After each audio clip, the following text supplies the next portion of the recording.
নির্বাচনে জয়ী হলে জনগণের দেওয়া প্রতিটি নির্দেশ বাস্তবায়নে কাজ করার অঙ্গীকার করেছেন সিলেট ৩ আসনে বিএনপির মনোনীত প্রার্থী এম এ মালিক। বৃহস্পতিবার বিকেলে সিলেটের ফেঞ্চুগঞ্জে নির্বাচনী জনসভায় তিনি এ অঙ্গীকার করেন।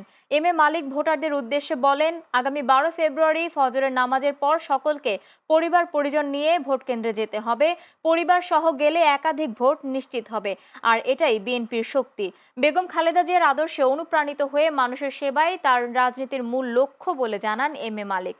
ফেঞ্চুগঞ্জ ইউনিয়ন বিএনপি সভাপতি জহিরুল ইসলাম তানিমের জনসভায় ফেঞ্চুগঞ্জ উপজেলা বিএনপির সভাপতি ওয়াহিদুজ্জামান সুফি চৌধুরী, সিলেট জেলা বিএনপির উপদেষ্টা তৈমুর হোসেন বিপু ও যুগ্ম সম্পাদক অ্যাডভোকেট সাইদ আহমেদ সহ বিএনপি ও সহযোগী সংগঠনের নেতাকর্মীরা উপস্থিত ছিলেন।